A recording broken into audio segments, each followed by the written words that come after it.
The Arizona sun was a tyrant, a brass-colored coin hammered into a relentless sky. It bleached the land, turning the scrub brush to a brittle gray and the dirt to a fine, swirling powder that coated everything. Elias Eli Thorne, a man whose bones felt as old as the mountains he rode among, wiped a bead of sweat from his brow. The dust had a way of getting into everything, his lungs, his food, and most of all, his memories.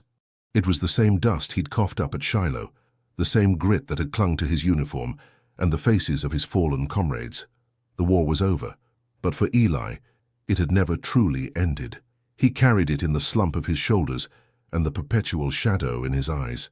He rode his paint mare, Jubilee, with a practiced ease, a silent figure in a vast and lonely landscape. His work was simple, tending to the cattle on a sprawling ranch outside of Prescott. It was honest labor, the kind that filled the days but left the nights hollow. The ranch owner, a stoic man named Jedediah, paid him fairly and asked few questions. That suited Eli just fine. He wasn't looking for conversation. He was looking for a ghost town of his own to inhabit, somewhere the memories couldn't find him. Today's task was to mend a fence line that had collapsed after a flash flood. The work took him miles from the main ranch house into a forgotten corner of the property, where the land rose into a series of jagged red rock spires. It was here, nestled in the shadow of a canyon, that he saw it for the first time, the remnants of a stone church. It wasn't on any map he'd ever seen. The roof was gone, the wooden beams rotted to nothing, and a lone, crumbling bell tower stood sentinel against the sky. The sight of it stirred a flicker of curiosity in his hardened heart. He dismounted, the soft thud of his boots on the parched earth, the only sound besides the wind whistling through the rocks. The air felt different here, cooler, as if the stones themselves held a lingering whisper of something sacred. He walked through the doorway, his spurs clinking softly. Inside, the ground was littered with broken bits of stained glass, glittering like shattered jewels in the dusty light. A stone altar stood at the far end, its surface marked with time and the elements. It was just past the altar, where the ground sloped down into a dry wash, that he noticed the anomaly. A patch of earth darker than the rest, with a strange, unnatural depression. It was as if something had been buried there and then dug up, or perhaps simply settled over time. He pulled a small shovel from Jubilee's saddlebag and began to dig. The soil was loose at first, easy to turn over. Then the blade struck something hard. A hollow thud echoed in the silent canyon. He knelt down, brushing the dirt away with his hands. It was wood, dark and heavy, with a lattice of iron bands crisscrossing its surface. He dug with renewed focus, the sun beating down on his back. As more of the object was revealed, his heart began to pound with an unfamiliar rhythm. It was a chest, a small hand-hewn box, its iron bands rusted but still holding firm. He pulled it free from the earth, a faint tremor running through his hands. It was heavy, far heavier than its size suggested. With a grunt, he wrestled it to the ground and knelt beside it. The lock was old and rusted shut. He used the butt of his shovel to pry the clasp, the sound of metal groaning and then snapping. The lid creaked open, revealing not gold, not silver, but a single carefully wrapped object and a leather-bound book. He unwrapped the cloth to find a photograph. It was a tintype, a delicate image of a young woman with a kind face, her dark hair pulled back from her eyes. In her arms she held a swaddled infant, no more than a few months old. The image was faded, but the love in her gaze was undeniable. Eli ran a calloused thumb over the woman's face. He had seen too many faces like hers in the war, faces of mothers and wives left behind. He set the photograph down and picked up the book. The leather was soft, worn from use. It was a diary. He opened it to the first page. The ink faded, but the script still legible. The name written at the top was Sarah. He read the first few sentences, his eyes scanning the elegant script. It was a record of her journey west, of her hopes and fears, of her husband and their new life. But as he turned the pages, the tone shifted. The hope gave way to desperation. The handwriting grew frantic, the ink smudged with what looked like tears. He read on, captivated by the story of a woman losing her way, her husband succumbing to a fever, and her alone in this unforgiving wilderness with an infant. Her final entries were a desperate plea, a mother's last words to a world that had forgotten her. She wrote about a treasure, not of gold, but a child. She wrote of burying the chest here, near the old mission, a place she hoped someone might one day find. And she wrote of leaving her daughter, with a kind family she'd met just before her own strength failed. She included the name of the town, Havenwood, and a description of the family. Eli's mind reeled. He had come here looking for a way to bury his past, and instead he had unearthed someone else's. The weight of the chest was nothing compared to the weight of what he now held in his hands. It wasn't just a diary and a photograph. It was a plea from beyond the grave, a mother's last hope. He looked at the photograph again, at the innocent face of the baby. He couldn't leave it here. Not now. He couldn't just bury this secret again. The dust may have settled on his own past, but this buried secret was stirring. And for the first time in a long time, Eli felt a purpose that wasn't about simply surviving. It was about saving a life he didn't even know. The air in Prescott was thick with the smells of dust, wood smoke, and stale beer. It was a stark contrast to the clean, empty air of the canyon where Eli had made his discovery. He tied Jubilee to a hitching post outside the Golden Spur Saloon, the heavy wooden chest, now wrapped in a saddle blanket, slung over his shoulder. The weight of it was a constant, physical reminder of the promise he had, in some unspoken way, made to the ghost of Sarah.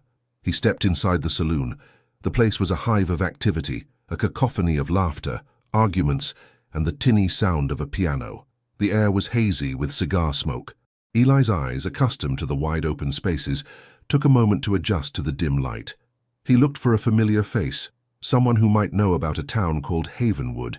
His gaze landed on the barkeep, a man with a walrus mustache and a weary expression.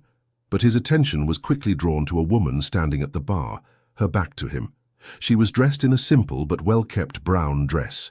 Her hair, the color of a raven's wing, was neatly coiled at the nape of her neck. This was Mary, the owner of the Golden Spur. She was known for her quiet demeanor and her sharp mind. People said she had a past, but in the West, everyone did. She was a woman of few words, but when she spoke, people listened. Eli approached the bar, the chest still heavy on his shoulder. "Mary," he said, his voice a low rumble, "I need a drink, and a word with you if you've got a moment." She turned, her dark eyes a mix of weariness and shrewd observation.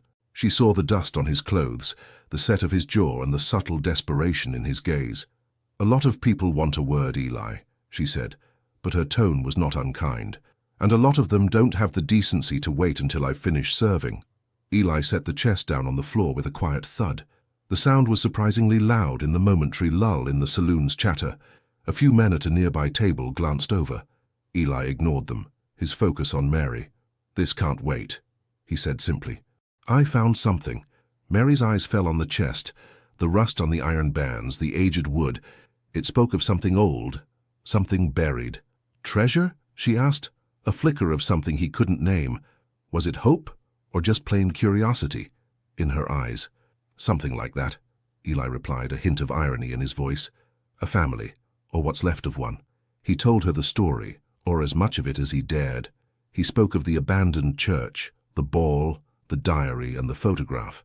He didn't show her the diary, but he carefully pulled out the tintype and showed it to her. Mary took the photograph, her fingers surprisingly gentle as they traced the faded image of the woman and the baby. A soft gasp escaped her lips. "Sarah," she whispered, her voice barely audible. I think I know of her. A traveling merchant mentioned a young family a few years back, said they were headed west, towards the Tonto Basin. Never heard what happened to them."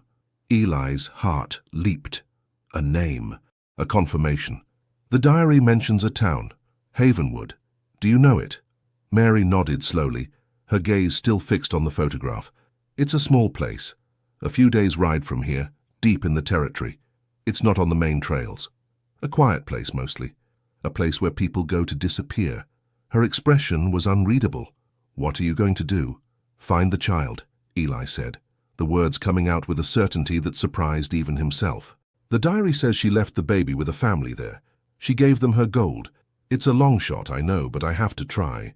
Mary looked at him, her expression a mix of admiration and pity.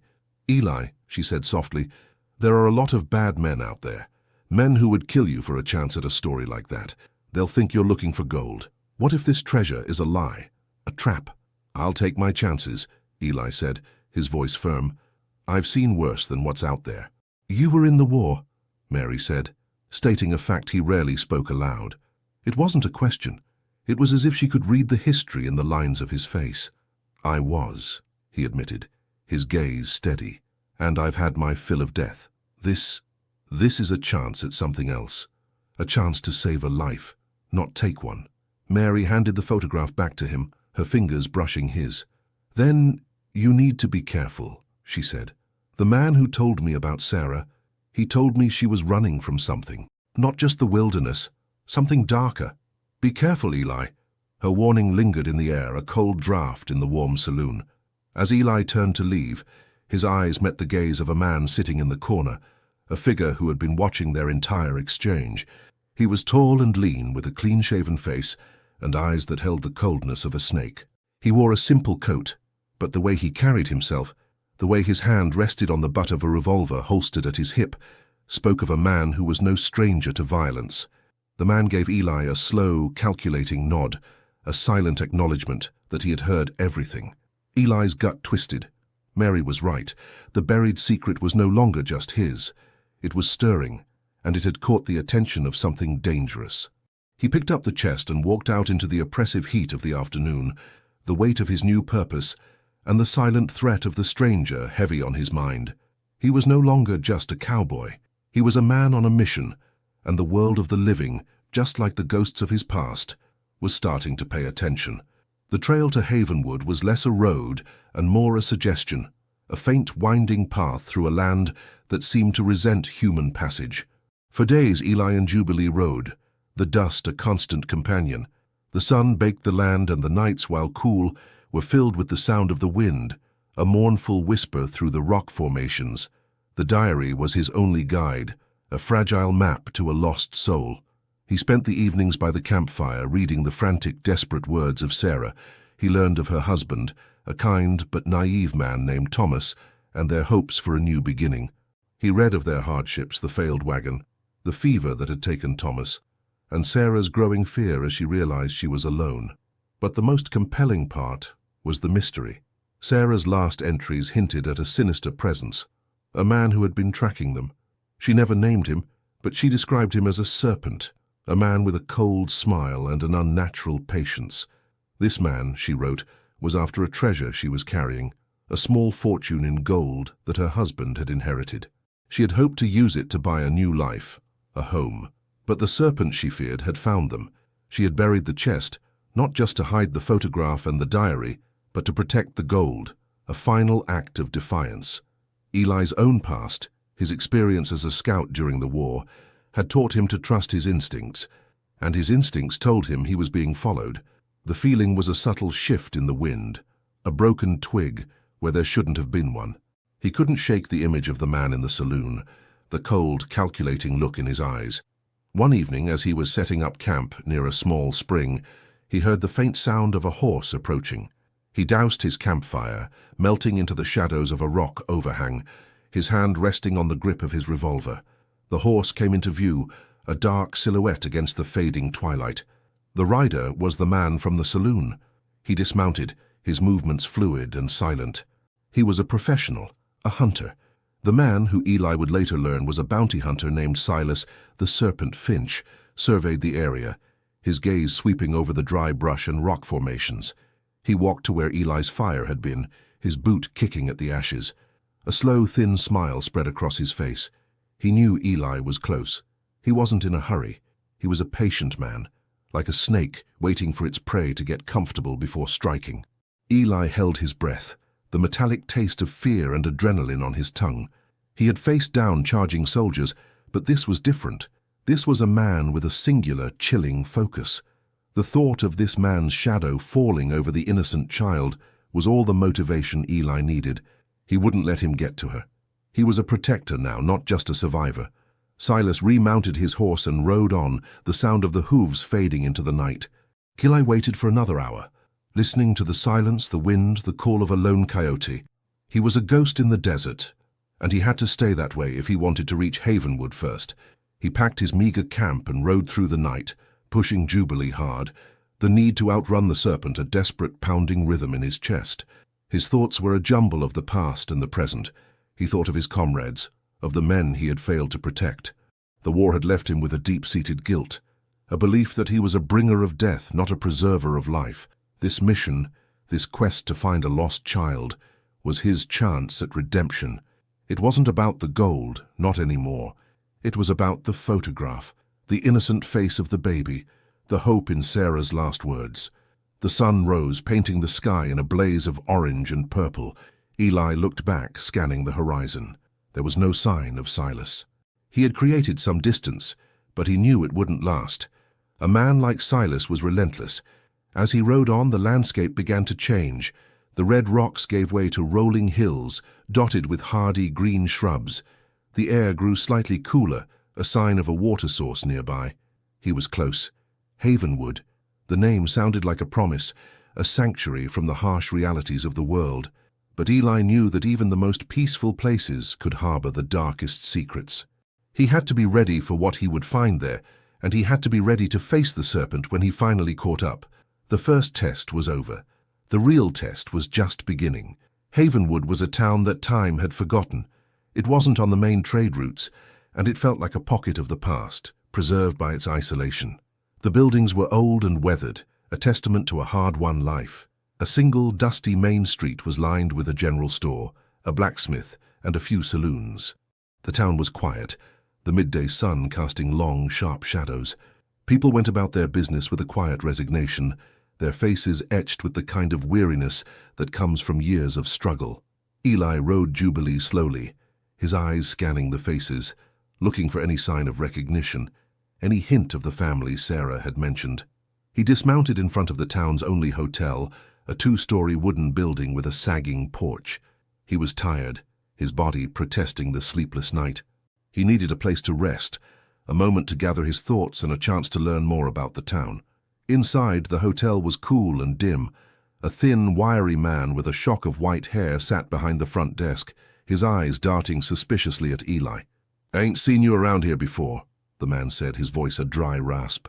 "Just passing through," Eli replied, his voice a low, steady rumble. "I'm looking for a family. Newcomers. Came here some years back." The hotel owner's eyes narrowed. "A lot of folks come through here, can't say I remember 'em all. Their name was—" "I'm not sure," Eli said, realizing he didn't have a name, only a description from the diary. He knew he had to be careful. He couldn't just tell the hotel owner he was on a quest to find a child and a hidden treasure. He had to be subtle. "They were a kind family," Eli said, trying a different approach. "The woman was known for her kindness to strangers. She helped a friend of mine, a long time ago. I'm just here to thank her." The hotel owner's suspicious gaze softened slightly. "Kindness is a rare commodity in these parts," he said. "Maybe you're thinking of the Andersons. They took in a lot of folks. The wife, Martha, she's got a heart of gold. She and her husband, Thomas, run the general store." Eli's heart leaped. Thomas, it was the same name as Sarah's husband. He had to be careful, though. The name was a common one. He thanked the man and walked back out onto the street. He found the general store, a small building with a weathered sign that read Anderson and Son Mercantile. He pushed the door open, the bell above it jangling loudly. The store was filled with the smell of dry goods, leather, and spices. A woman with kind eyes and a welcoming smile was arranging cans on a shelf. This had to be Martha. Eli's gaze was drawn to a small girl with a face full of freckles and bright, curious eyes, who was helping her. She was maybe 5 or 6 years old, her hair a shade of red that seemed to catch the light. Eli's heart froze. This couldn't be the child, could it? The timeline was wrong. The girl in the photograph would have to be much older. He felt a wave of disappointment, but he pushed it down. He had to know for sure. "Ma'am," he said, his voice a little rougher than he intended. Martha turned, her smile fading slightly, as she took in his dusty clothes and the weary look in his eyes. "Can I help you, mister? I was told you might know about a family who came through here a few years ago," Eli said, his eyes on the little girl. "A woman and her child. The mother was in a bad way. A friend of mine told me you might have helped them." Martha's smile disappeared completely, replaced by a look of guarded sorrow. She glanced at the little girl, a flicker of fear in her eyes. "There are a lot of stories around here, stranger," she said, her voice low and careful. "You should mind your own business." The dismissal was clear, but the fear in her eyes was even clearer. She was hiding something. The little girl looked up at Eli, her eyes wide and innocent. A lock of red hair fell across her forehead. Eli's gut instinct told him he was on the right track, but he had to be careful. He couldn't push her too hard. He bought a few supplies, a bag of flour, some coffee and a bottle of whiskey, and paid for them in silence. As he was about to leave, the little girl, with the innocent fear of a child who senses something is wrong, clutched at her mother's skirt. "Mama," she whispered, her eyes fixed on Eli. "Is he a bad man?" Martha gently stroked her daughter's hair. "No, sweetie. He's just lost." Eli met the child's gaze and gave a faint, weary smile. He knew the feeling of being lost. He left the store, the jangle of the bell echoing the tension in the room. He had found something, but he hadn't found the whole truth. He had to be patient and he had to be careful. Silas was out there, and he wouldn't hesitate to use the child or anyone else to get what he wanted. Eli knew he couldn't just ride away. He had to stay. He had to finish what he started. Eli spent the next few days in Havenwood, a ghost in a town of ghosts. He kept to himself, eating in the hotel's small dining room and spending his afternoons on the porch watching the quiet life of the town unfold. He noticed that the people of Havenwood were reserved, their conversations hushed, as if they were all holding a secret. Every time he saw Martha Anderson and her family, he felt a pull, a desperate need to know the truth. He saw the little girl, Lily, a curious and spirited child, playing in the dusty street. Her red hair was like a beacon in the brown landscape. He noticed how her father, Thomas Anderson, a man with a kind face and a stoic demeanor, would watch her with a fierce, protective love. He also noticed a subtle tension between Thomas and his wife, Martha, whenever the little girl was mentioned. Eli knew he had to talk to them, but he couldn't just walk up to their store and demand answers. He needed a moment of vulnerability, a time when their guard was down. He found it late one evening. The moon was a sliver in the sky, casting a silver light over the empty streets.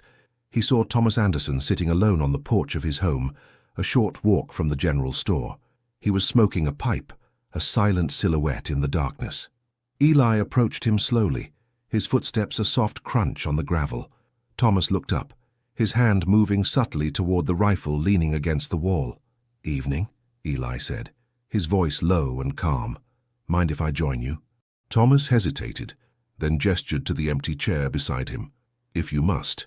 Eli sat down, the scent of tobacco and pine filling the air. For a long moment, they sat in silence, two men alone with their thoughts. "I saw your daughter today," Eli said finally, his voice gentle. "She seems like a good kid." Thomas took a long drag from his pipe. "She is," he said, his voice a low, gravelly sound. "The light of our lives." "I have a feeling she's more than that to you," Eli said, his gaze fixed on the moon. "I think she's a reminder of a promise you made." Thomas's body tensed. He slowly took the pipe from his mouth. "I don't know what you're talking about, stranger." Eli looked at him, his gaze steady and unwavering.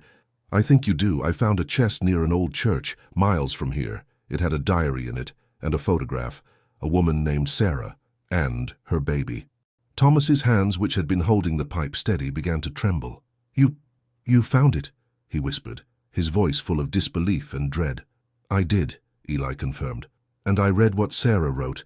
She said she left her baby with a kind family. She said she was running from a man, a serpent, and that she had to hide a treasure. It seems she left the treasure, the chest, with you, but you buried it, and you took the child." Thomas put his head in his hands, a low groan escaping his lips. "It was our fault," he said, his voice choked with emotion. "We were with a wagon train, just a few families heading west. Sarah and her husband, Thomas, were with us. My wife Martha was a nurse. She helped them. The husband was already sick. He died a few days later. Sarah was broken. She begged us to take her daughter.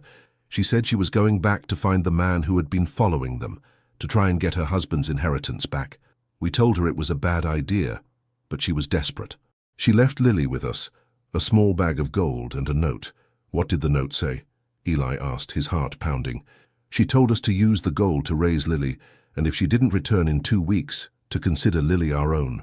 We waited. We searched. But we never saw her again. We came here to Havenwood and we raised Lily as our own. We never told her. We couldn't. The gold, we spent it to make a life for her here. We thought we were doing the right thing, protecting her." "You did the right thing," Eli said, his voice firm. "You gave her a family, a home." "But what about the chest?" Thomas asked. His eyes filled with a new kind of fear. "If you found the chest, what else is out there? The man she was running from, he must still be looking." Eli didn't need to answer. The sound of a horse approaching, the rhythmic clop of hooves on the dirt road, was answer enough. The horse stopped.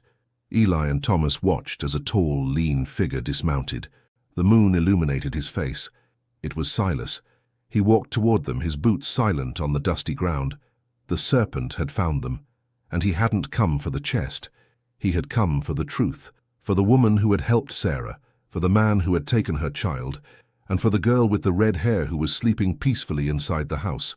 Silas Finch was not a man of bluster or fanfare. He walked with a quiet, lethal grace, his eyes scanning the porch, taking in the weary faces of Eli and Thomas.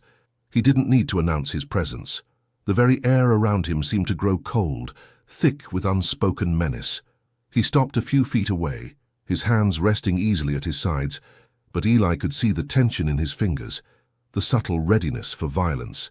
"I've been looking for you, cowboy," Silas said, his voice a low, even purr. "You and your little secret." His gaze shifted to Thomas. "And you, the Good Samaritan. I'd heard whispers of a family who took in a lost child, whispers of a hidden treasure. It was only a matter of time before our paths crossed."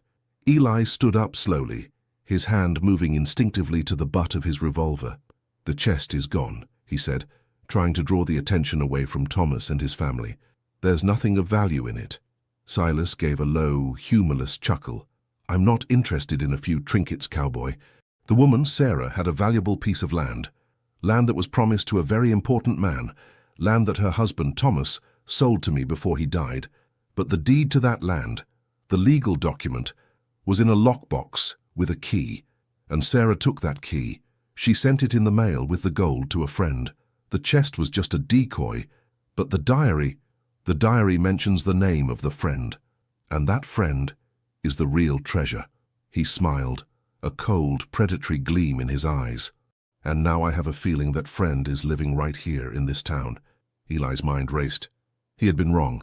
The chest wasn't the treasure. It was a distraction. The real treasure was the deed, the proof of ownership that Silas needed to claim the land, and the diary, which Eli still had, held the key. He had to think fast.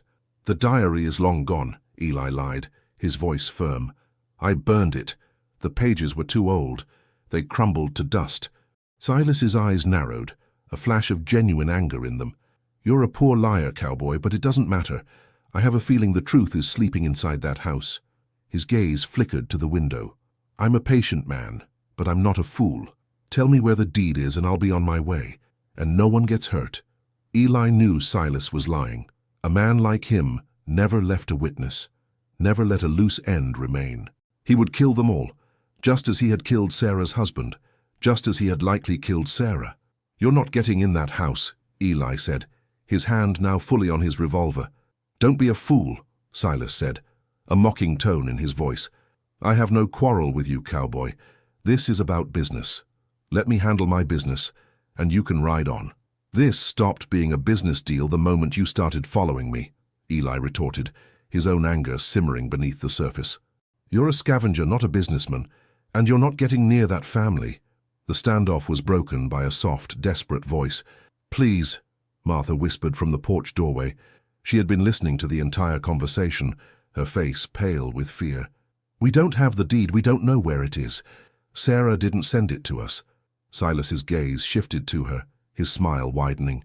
"Now that's a new development. Then you'll just have to tell me who she did send it to. And I'll find them myself." "We don't know," Thomas pleaded, his voice breaking. "She just said she sent it to a friend, but she never said who." Silas's patience was wearing thin.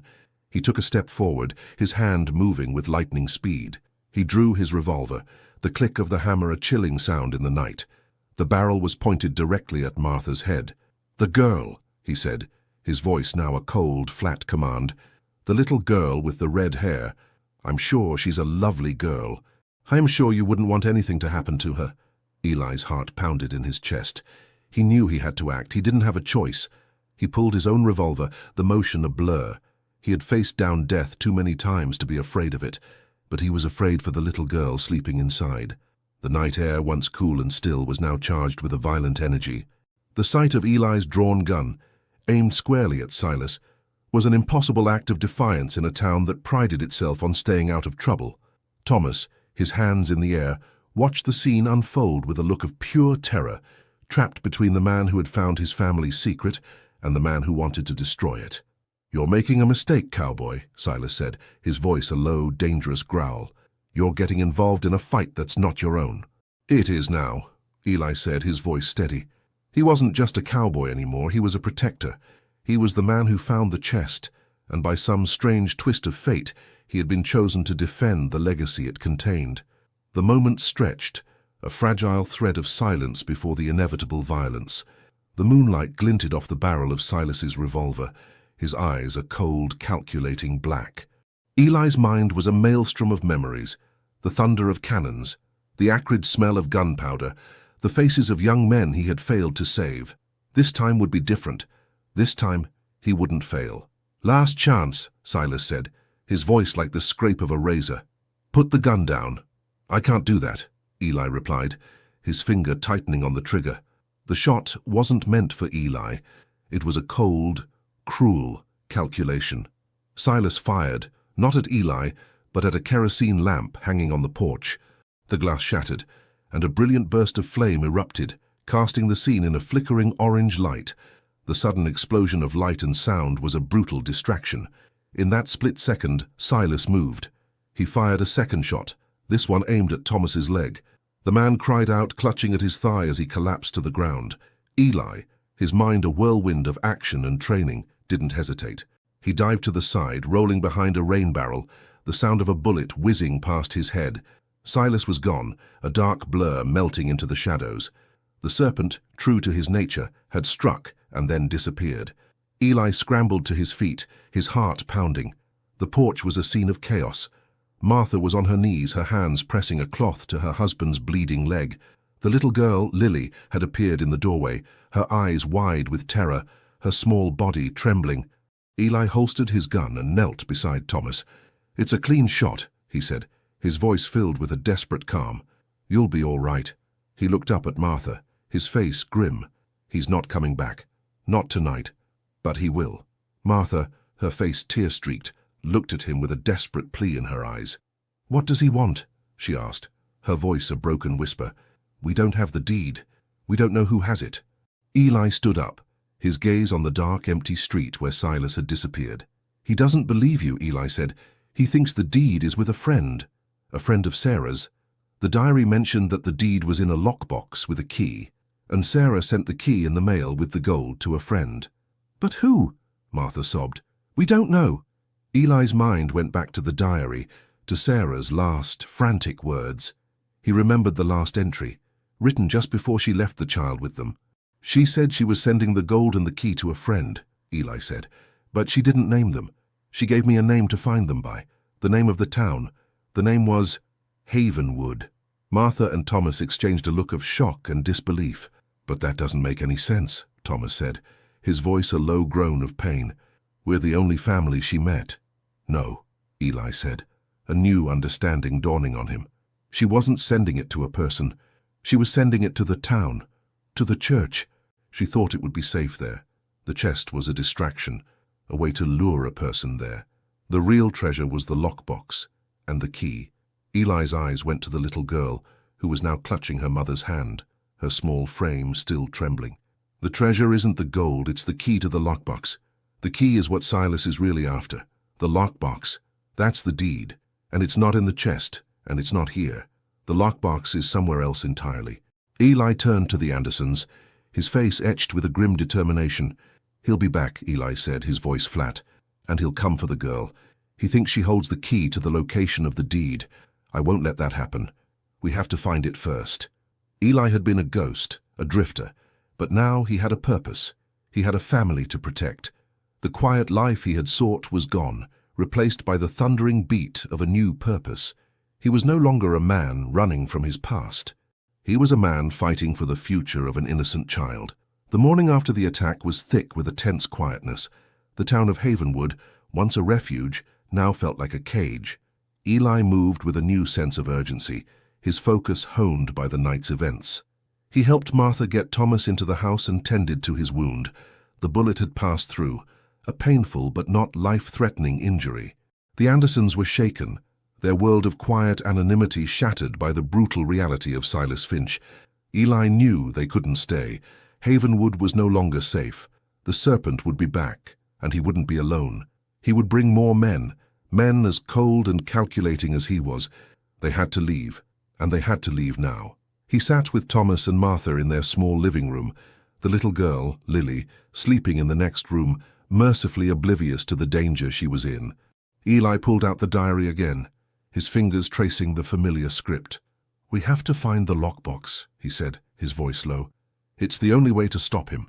He'll keep coming back until he has it." "But where would it be?" Martha asked, her eyes filled with a desperate hopelessness. Sarah never said. "She said she sent it to a friend," Eli said, "and she said the name of that friend was Havenwood. She wasn't talking about a person. She was talking about a place, the church, the mission. It's the only other place she mentions in the diary, and she must have trusted it." Eli's mind raced, connecting the fragmented pieces of information. She buried the chest near the church. It was a decoy. The real treasure, the lockbox, is somewhere else. The question is where? He began to read the diary aloud, every word, every phrase, searching for a hidden clue. He read of Sarah's life before the journey, of her husband, Thomas's love for literature and poetry. He read of a secret place they had talked about, a place of peace and rest, a hidden heart. "The hidden heart," Eli repeated, the words a whisper in the silent room. "It's not a real place. It's a symbolic place. She's not telling us where it is, she's telling us what it is. A place of deep, hidden meaning, something personal to her and her husband, something they shared." Thomas, propped up on the couch, listened intently. "They were avid readers," he said, his voice weak but his mind sharp. "They loved stories, fairy tales, legends. Maybe it's from a book, a story they shared." Eli looked at him, a glimmer of hope in his eyes. He had been a soldier, a ranch hand, a man of action.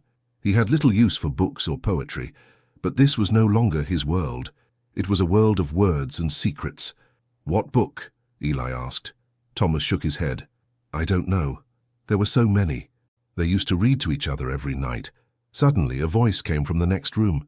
It was Lily, her voice soft with sleep. "The Little Bear's Cave," she whispered.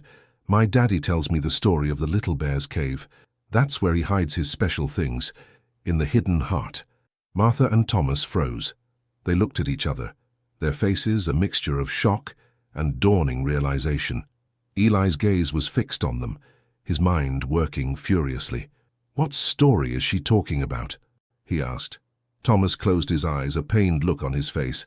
"It's a story I made up for her," he said, "about a little bear who lives in a cave, and the cave has a secret chamber, a hidden heart. That's where he keeps his most precious things." "But you don't have a cave," Eli said, his mind racing, "and you didn't have the deed. It was sent to Sarah's friend, a friend in Havenwood." Martha, who had been listening with a renewed sense of purpose, stood up and went to a small bookshelf in the corner. She pulled out an old, worn Bible. "This," she said, her voice trembling, "this was the only thing Sarah left for us, besides Lily. She told us to keep it safe, that it would show us the way." Eli took the Bible, the leather cover worn from years of use. He opened it, the pages brittle with age. Inside, tucked between the pages of Genesis, was a small, ornate key, the key to a lockbox. But where was the lockbox itself? "The Bible," Eli said, a new understanding dawning on him. "It's not the key to the lockbox. It's the lockbox itself." He flipped through the pages, his fingers running over the verses. He had found a hidden compartment carved out of the pages, a hollow space that was just big enough to hold a single piece of paper. He reached inside and pulled out the rolled-up parchment. The ink was faded, but the words were still legible. It was the deed to the land in the Tonto Basin, the treasure, the thing that had cost Sarah and her husband their lives, and now the one thing that could cost Lily hers. Eli held the deed in his hands, its weight immense. He looked at the Andersons, their faces filled with a desperate hope. "We have to get out of here," he said, his voice firm. "Now, he'll be back, and he won't be as merciful this time." They were no longer just a group of strangers. They were a family, forged by a shared secret and a common enemy. The ghost of Sarah had led Eli to this place, to these people. Now it was up to him to protect her legacy. The journey to the Tonto Basin had just begun. The escape from Havenwood was swift and silent, a race against the rising sun.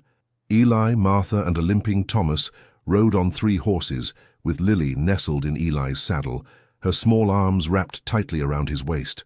They took a back trail, a long and winding path that was less a road and more a series of animal tracks through the rugged terrain. The desert was their hiding place, its vastness both a shield and a threat. Eli, with his experience as a scout, led the way. He was no stranger to this kind of journey, but his past missions had been about finding and fighting, not about protecting and running. Every rustle in the brush, every shadow in the distance, sent a jolt of adrenaline through him. He was no longer just running for himself. He was running for them. Thomas, despite his injury, was stoic, his jaw set in a determined line. Martha, a woman of quiet strength, was the rock of their small party, her gaze constantly scanning the horizon, a mother bear protecting her cub. But it was Lily who was the most remarkable. The little girl, who had been a whirlwind of fear the night before, was now a silent, trusting presence. She held on to Eli without a single complaint, her small body swaying with the rhythm of Jubilee's gait. They rode for hours, the sun climbing higher in the sky, turning the landscape into a golden expanse.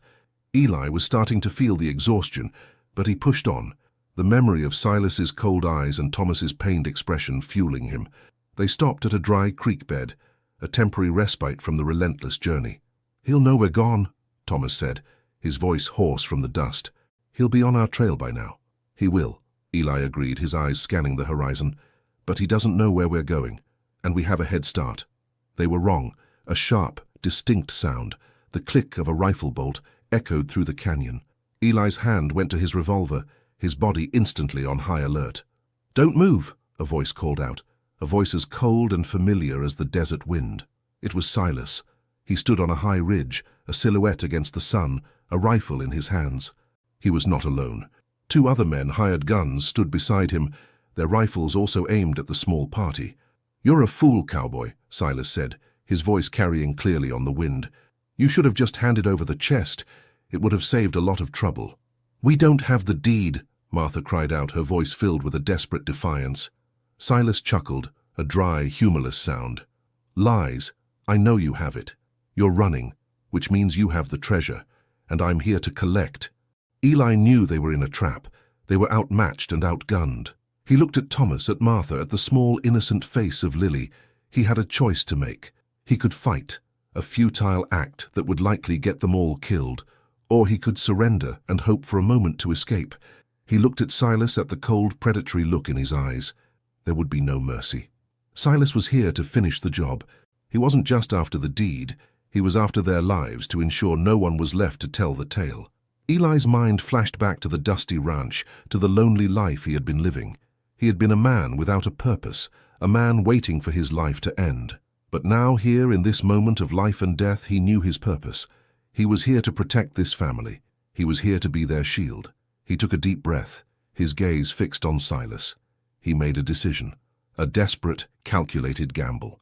He had to draw them closer, had to force a direct confrontation where their numbers and their rifles would be a disadvantage. "You want the deed?" Eli shouted, his voice ringing with a newfound authority. "Come down and get it." Silas's smile was a cruel line. "As you wish, cowboy, but be warned, we're not here to talk." Eli's heart pounded in his chest, a frantic drumbeat of a man facing his destiny. The ghost of Sarah, the memory of his fallen comrades, the hope of a little girl, all of it was riding on this one moment. The chase was over. The fight for survival had begun. The sun beat down on the canyon, turning the red rock walls into a furnace. The air was thick and still, the only sound the faint, dry rustle of the wind. Eli's heart hammered against his ribs, a frantic, desperate drumbeat. He held Lily close, her small body a fragile weight in his arms. The silence on the ridge was a weapon, more menacing than any gunshot. Silas's voice cut through the stillness, cold and mocking. "Come on, cowboy. We don't have all day. Hand over the deed, and maybe, just maybe, I'll let the women and the girl go. You'll be a hero." Eli knew it was a lie. Silas had no honor, no mercy. This was a man who had left a mother to die in the wilderness. He would leave them all. Eli's eyes scanned the terrain, looking for any kind of advantage, any way out. The canyon was a natural choke point, and they were trapped. "He's lying, Eli." Martha's voice was sharp, filled with a desperate clarity. "He'll kill us all." Silas's laughter echoed from the ridge. "She's a smart one, I'll admit that. You've got no choice, cowboy. You're outmanned and outgunned. Don't be a martyr for a piece of paper." Eli looked at Lily, at the trusting innocence in her eyes. He couldn't give up. Not now. He had to do something, anything, to buy them time. He took a deep breath. "The deed is no good to you, Silas," he shouted, his voice ringing with a conviction he didn't quite feel. "It's a fake, a distraction, just like the chest." A flicker of doubt, a momentary hesitation, passed over Silas's face. It was all Eli needed. He pushed Jubilee forward toward the mouth of the canyon, and at the same time he shouted a command to the Andersons. "Go! Run!" He dug his spurs into Jubilee's flanks, the mare lurching forward in a desperate gallop. The sound of gunshots erupted from the ridge, a staccato rhythm of death. Dust kicked up all around them, and a bullet whizzed past Eli's head, so close he could feel the wind of it. Another shot hit a rock next to them, sending a shower of stone fragments into the air. Eli held Lily tighter, shielding her with his body. He knew he had to draw their fire, to make them focus on him and Jubilee. The Andersons, their horses a blur of motion, galloped into the canyon, their forms quickly disappearing around a bend. "Get him!" Silas roared from the ridge. "He's the one with the deed." Eli risked a glance back. Silas and his two men were scrambling down the ridge, their rifles now useless as they focused on catching their prey. This was the moment. Eli pulled out his revolver, a powerful Colt .45. He fired 2 shots, not at them, but at a loose pile of rocks on the side of the ridge.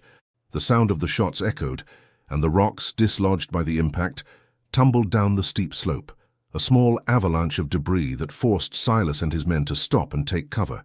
It was a small victory, but it was enough. Eli galloped on, urging Jubilee to her limits. He knew Silas would be right behind him. The serpent was relentless. He wasn't just after the deed now, he was after revenge.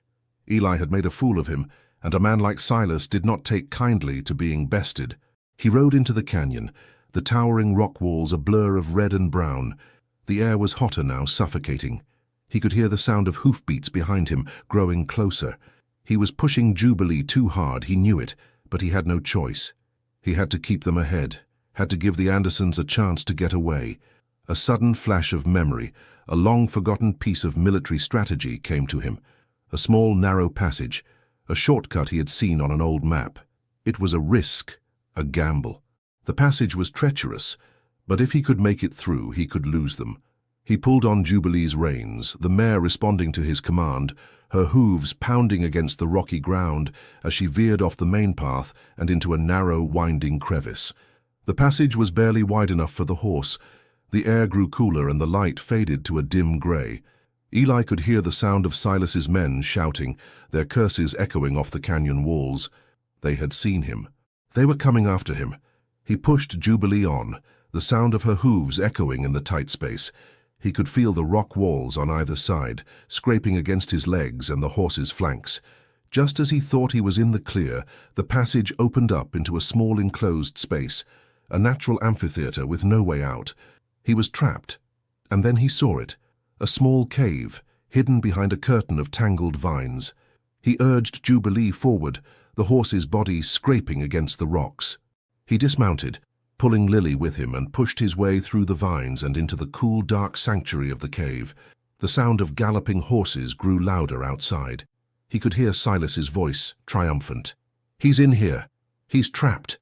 Eli held his breath, his hand on the butt of his revolver. Lily, with a quiet strength that belied her age, held onto his leg, her eyes wide with a silent, profound trust. Eli was a man of action, a man of war, but in that moment he felt a fear he had never known before, a fear that wasn't for his own life, but for the life of the innocent child he was now sworn to protect. He was trapped, but he was not beaten. The fight was just beginning.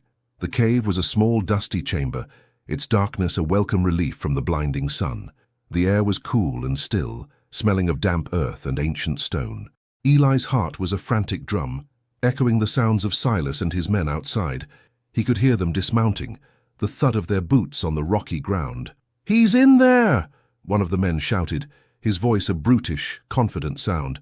"He's got nowhere to go!" "Patience!" Silas's voice purred, a low, dangerous command. "He's trapped. The deed is as good as ours." Lily clung to Eli's leg, her small body trembling. Eli knelt down, his hand a gentle presence on her back. "It's all right, little one," he whispered, his voice a low rumble. "We're safe in here." Silas's shadow fell over the entrance to the cave, a dark, menacing shape against the bright desert light. "I know you're in there, cowboy," he said, his voice now a low, mocking whisper. "I've been on your trail for weeks. I know your kind. A man haunted by a war he couldn't win. I've seen that look in your eyes. You think you're a hero, don't you? You think you can save everyone." The word stung, a venomous echo of his own deepest fears. Silas had a way of getting under a man's skin, of finding the cracks in his armor. He was not just a killer, he was a master manipulator. "You're wrong," Eli said, his voice firm, echoing off the stone walls. "I'm not a hero, I'm just a man who's tired of seeing good people get hurt." "Then hand over the deed," Silas said, "and no one else gets hurt. The girl and her family can ride away free. You, on the other hand, well, we can discuss that later." Eli knew what later meant. It meant a shallow grave in the desert. He had to stall, had to find a way out. He looked around the small cave. There was nothing, just a few rock formations and a pile of dry earth. He felt a sudden, profound despair. He had failed. He had led them into a trap. But then Lily, her small, brave voice, broke through the tension. "Daddy said there's a secret way out of the little bear's cave," she said, her voice a small, hopeful whisper. Eli looked at her, then at the wall of the cave. He remembered Thomas's story about the hidden heart. It wasn't just a metaphor for the Bible. It was a story told to a child, a real physical map of a place where a child could hide her most precious things. It was a story of a cave, a little bear, and a secret chamber. He quickly scanned the walls of the cave, his hands running over the rough, cold stone. He felt for a loose rock, a subtle depression, anything. He ran his hand over a small indentation in the wall, just a few inches from the ground. It was a perfect fit for a small hand, the hand of a child. "Silas," Eli called out, his voice now filled with a new confidence. "You're a fool. You're so focused on the deed, you didn't even stop to think. The deed is a distraction. The real treasure, it's the girl." Silas's shadow shifted. "What are you talking about, cowboy?" he asked, a hint of suspicion in his voice. "Sarah knew you'd be after the deed," Eli said, his voice a low, taunting challenge. "She knew you'd never stop. So she did something that would ensure you never found it. She hid it. Not in a book, not in a chest. She hid it inside the one person she trusted the most, the one person she knew you would never suspect. She hid it in the child." It was a gamble, a desperate, outrageous lie. But he had to sell it. He had to convince Silas that Lily was the key to the entire puzzle. A long moment of silence followed. Eli could hear the quick, nervous breaths of the men outside, the sound of their boots on the rocks. Then Silas's voice, a low, dangerous purr. "Come out, cowboy. I have a feeling we have a lot more to talk about." Eli didn't answer. He was busy. His hands were working at the indentation in the rock wall, pulling, pushing. The rock, a carefully camouflaged stone, gave way, revealing a small, dark opening, just big enough for a child to crawl through. "Lily," Eli whispered, "I need you to be brave. I need you to go through this hole. Don't stop. Don't look back. Just keep going." Lily looked at him, her eyes wide with fear, but also with a quiet trust. She was a child, but she had a strength that Eli, a hardened man, could only marvel at. She gave him a small, firm nod. "I will," she said. Eli pushed her gently, helping her to crawl through the small opening. He could hear the sound of the rocks shifting outside, the angry shouts of Silas's men. They were coming for him. He had to buy them time. He drew his revolver and stepped into the sunlight, his body a silent, defiant silhouette. The glint of the sun on his gun was a challenge, an invitation to a dance with death. The serpent's men rushed at him, their rifles raised. Eli stood his ground, a lone man against a firing squad, and waited. The silence was shattered by a deafening roar. Eli fired his Colt .45. The blast a flash of fire and smoke. The bullet found its mark, and one of Silas's men crumpled to the ground, a surprised look on his face. Eli's training, the years of fighting and surviving, took over. He became a machine, a blur of motion and steel. He fired a second shot, the bullet catching the second man in the shoulder, sending him staggering back. Silas, a look of pure fury on his face, returned fire. His shot was a cold, precise thing aimed directly at Eli's chest. Eli dived behind a rock, the bullet ricocheting off the stone with a metallic whine. He was out of ammunition. He had used the last 2 bullets to wound and kill. He had bought them a few precious seconds. He just hoped it was enough. He could hear Silas's footsteps, the quiet, measured approach of a predator. He was alone now, just him and the serpent. The world had shrunk to this small canyon, to this desperate final confrontation. Eli, his heart a frantic, panicked drum, looked for a weapon, a rock, anything. There was nothing. He had only his fists and his wits. And Silas had his rifle. "It's over, cowboy," Silas said, his voice a low, chilling whisper. "You had your chance. Now, you die." Eli didn't answer. He waited, his eyes focused on the sound of Silas's movements. He was a man of the shadows, a man who had survived by being a ghost. He would be a ghost again. Silas's boots crunched on the rocky ground. Eli could see his shadow, a dark, menacing shape against the sun. He lunged, a sudden, desperate move tackling Silas's legs. The surprise attack was enough to knock Silas off balance, sending his rifle clattering to the ground. The 2 men were a whirlwind of fists and fury. Eli was stronger, his body hardened by years of labor. But Silas was faster, his movements a fluid, serpentine dance. He was a killer, a man who had killed for a living. Eli was a man who had killed to survive. There was a difference. Silas landed a brutal blow to Eli's jaw, sending a jolt of pain through his head. Eli retaliated, his fist connecting with Silas's face, a satisfying crunch of bone and cartilage. They wrestled on the ground, a desperate, silent battle for survival. Eli managed to pin Silas's arms, his knee pressed against the man's chest. "Where is the deed, cowboy?" Silas hissed, his eyes filled with a cold, desperate hate. "It's gone," Eli said, his voice ragged with exhaustion. "It's a fake. The whole thing was a lie. Sarah knew you'd never stop, so she led you on a wild goose chase." Silas's eyes widened, a look of pure, unadulterated fury on his face. "You're lying," he snarled. "Am I?" Eli asked, his voice now a low, taunting challenge. "You've been chasing a ghost for weeks. You've been following a story that's not real. The deed is gone, Silas. It was never in the Bible. It was never in the chest. It's a fairy tale. It was a desperate bluff, a final all-or-nothing gamble. He had to convince Silas that the chase was over, that he had won." Silas's eyes, a cold and calculating black, stared into Eli's. He was searching for a flicker of a lie, a hint of deceit. But Eli's face was a mask of cold, hard truth. He had been living a lie for so long, the truth now came as a second nature. Suddenly, a loud, piercing shriek echoed through the canyon. It was the sound of a woman's voice, a voice Eli knew. Mary. She had followed him. She had seen the commotion, and she had ridden to help.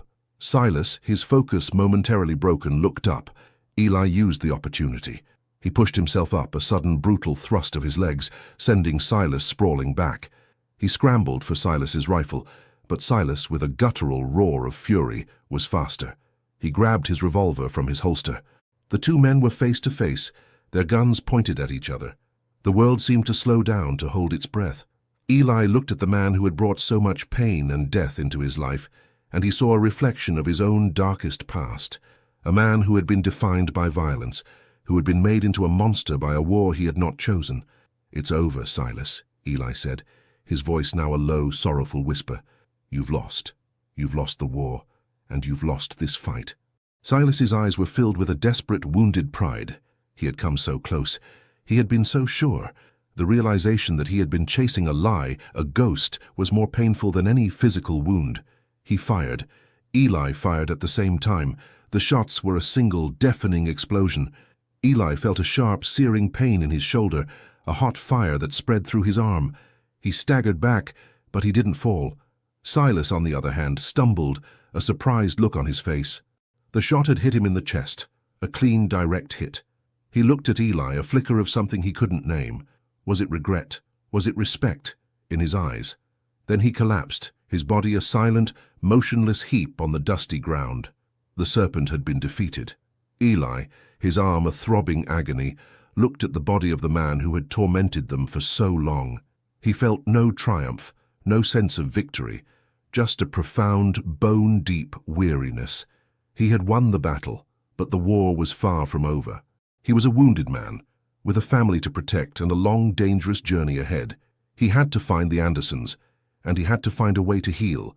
Eli's world had become a kaleidoscope of pain and motion. The bullet wound in his shoulder throbbed with a relentless fire, a constant searing reminder of the price of his survival. Mary, her face a mask of concern, had found him, her hands surprisingly gentle as she helped him staunch the bleeding with a torn piece of her skirt. She had seen the aftermath of the gunfight, the two dead men, the silent, motionless body of Silas Finch. "You're a fool, Eli Thorne," she said, her voice filled with a desperate, shaky relief. "You're a fool and a damned hero. You should have let him go."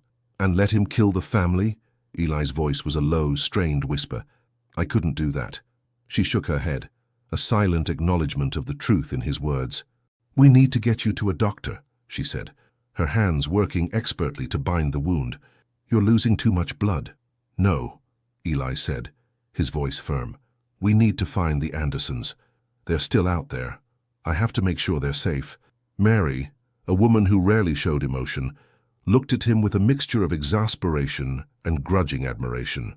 "You are the most stubborn man I have ever met," she said, her voice filled with a frustrated affection. "We will find them. But first, we need to get you to a town, a place where you can get some help."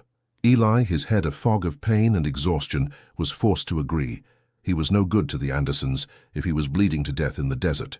Mary helped him onto Jubilee, and they began the slow, painful journey to the nearest town. He was a wounded man, his body aching, his mind a jumble of memories and pain. He had to be strong for them. He had to survive. The journey was a blur of sun, dust, and pain. Mary, a woman of unexpected strength and resilience, kept him going, her quiet encouragement a constant steadying presence. She had left her saloon and her life in Prescott to follow a man she barely knew, a man who had risked his life for a family of strangers. She saw in him something she rarely saw in the men of the West: honor. They finally reached a small, nameless town, a few dusty buildings clustered around a well. It was a place where people came to start over, to disappear. Mary found a grizzled old doctor, a man with a penchant for whiskey and a surprisingly steady hand. The doctor cleaned and stitched the wound, his hands surprisingly gentle. He gave Eli a shot of whiskey and a bottle of laudanum and told him to rest. Eli, his body now numb with pain and medication, lay in a small dusty room above the doctor's office. He was a ghost again, a man in a strange town, a man with a past that was now more a reality than a memory. He thought of Lily, of her innocent, trusting face. He thought of Thomas and Martha, their faces etched with a desperate hope. He had to find them. He had to know they were safe. Mary sat by his bedside, a silent, watchful presence. "They'll be fine, Eli," she said, as if reading his thoughts. "They're resourceful. They'll find a way." "I hope so," Eli said, his voice a low, tired whisper. "I have to find them. I have to finish this." He held up the small, rolled-up deed. The parchment, once a symbol of wealth and power, was now just a piece of paper, a relic of a past that had almost cost them their lives. "The deed to the land in the Tonto Basin," he said, his voice filled with a weary irony. "All this for a piece of paper." "It wasn't for the paper, Eli," Mary said, her eyes fixed on his. "It was for the girl, and for yourself. You were running from a ghost. Now you're not. You're fighting for a future." Her words were a balm, a truth that he had been too stubborn to admit. He had been defined by the war, by the death and destruction he had seen. But now he was being defined by a new purpose, the protection of a life, the salvation of an innocent child. He was no longer a man running from his past. He was a man fighting for his future. He fell into a restless sleep, his dreams a jumble of gunshots, of a little girl with red hair, and of a man with a cold, serpentine smile. He was a wounded warrior, but his resolve was stronger than ever. The fight was not over, it had only just begun. The journey to find the Andersons was slow and painful. Eli, his shoulder a throbbing agony, was still weak from the loss of blood, but his resolve was a flame that refused to be extinguished. Mary, his constant companion, was a woman of unexpected resourcefulness. She knew the land, she knew the people, and she knew how to keep a wounded man alive. They rode for days, following the faint trail of the Andersons' horses, a trail that was now a few days old. The desert was a harsh and unforgiving land, but Eli knew it well. He was a son of this land, a man who had learned its secrets the hard way. He found water in hidden places, shelter in abandoned caves, and hope in the face of despair. Mary, who had been a saloon owner, was now a nurse, a scout, a companion. She was a woman of the West, a woman of quiet strength and deep reserves of compassion. She had seen the darkest side of humanity, but she still believed in the light. She believed in Eli. They finally found the Andersons near a small, isolated ranch, a few miles from the main trail. The ranch was owned by an old friend of Mary's, a man who had left the city to live a quiet life in the desert. He was a kind, stoic man who took them in without question. The reunion was a moment of profound, wordless relief. Martha and Thomas, their faces etched with the strain of their journey, looked at Eli with a mixture of gratitude and concern. Lily, her eyes a bright, shining beacon of innocence, ran to him, her small body a warm weight in his arms. "You're hurt," she said, her small fingers tracing the bandages on his shoulder. "It's just a scratch, little one," Eli said, a faint, tired smile on his face. "And you saved us," Thomas said, his voice thick with emotion. "You risked your life for us. Why?" Eli looked at the family, at their weary, hopeful faces. He looked at Mary, at the quiet strength in her eyes. "Because it was the right thing to do," he said, the words simple and true. "Because everyone deserves a chance to live in peace." He sat with them, in the quiet, peaceful sanctuary of the ranch. He told them about the gunfight, about Silas Finch, about the deed and the lies he had told to save their lives. He told them that Silas was gone, that the serpent's shadow would no longer haunt them. Thomas, his face filled with a profound sense of relief, looked at the deed in Eli's hands. "What are we going to do with it?" he asked. "It's worthless now. It's just a reminder of a past that nearly destroyed us." "It's not worthless," Eli said, his voice firm. "It's the key to your future. The land is yours. It's a fresh start. You can build a new life there, a life without fear." "But it's so far," Martha said, her voice filled with a desperate weariness. "And we have so little." "You have each other," Eli said, his voice filled with a new kind of purpose. "And you have me. I'll help you. I'll ride with you. I'll help you build a new life." Eli, a man who had spent his life running, was now a man who was ready to stay and build. He was no longer a ghost. He was a partner, a protector, a friend. He was a man who had found his purpose in the heart of a found family. The journey to the Tonto Basin, the journey to a new life, was about to begin. The Tonto Basin was a land of stark, rugged beauty. Rolling hills, dotted with mesquite and prickly pear, stretched out to the horizon, a sea of green and brown. It was a land of extremes, of scorching summers and cold winters, but it was also a land of immense promise. This was the land that had belonged to Sarah and her husband, the land that had cost them their lives. And now it was the land where the Andersons would build a new future. Eli, his shoulder now healing, was a man of action. He and Thomas, a carpenter by trade, worked from sunup to sundown, building a small cabin from the native rock and timber. They were a team, a soldier and a craftsman, their skills a perfect blend of practicality and artistry. Eli, a man who had only known how to tear things down, was now a man who was learning how to build. Martha and Mary, with a quiet strength that belied their pasts, worked on the farm, planting a small garden, tending to the chickens and the 2 cows they had managed to acquire. They were 2 women from different worlds, a saloon owner and a homesteader's wife, but they were now a family bound by a shared sense of purpose. And Lily, the heart of it all, was a source of constant joy. She would play in the dirt, her red hair a bright splash of color against the brown landscape, her laughter a sweet, pure sound that filled the air. She would run to Eli, a small, trusting presence, and he would lift her into the air, his heart filled with a profound sense of peace. He was no longer just a cowboy. He was a father, a guardian, a man who had found his place in the world. The days turned into weeks, the weeks into months. The cabin was completed, a small but sturdy home that stood as a testament to their hard work and their shared hope. They had little, but they had everything. They had a home, a family, and a future. Eli, a man who had always been alone, was now a part of something. He would sit with Thomas and Martha at the end of the day, the three of them exhausted but content, and they would talk about their hopes and their dreams. Thomas would talk about expanding the farm, about building a larger home. Martha would talk about teaching Lily to read and to write. And Eli would just listen, a silent, watchful presence, a man who had found his voice in the silence of the night and his purpose in the warmth of a family. Mary, a woman who had given up her own life to help them, was a constant, steady presence. She had a new kind of peace in her eyes, a quiet contentment that came from a life well lived and a choice well made. She and Eli had a friendship that was a thing of unspoken words and shared glances. She was a woman who understood his past and who believed in his future.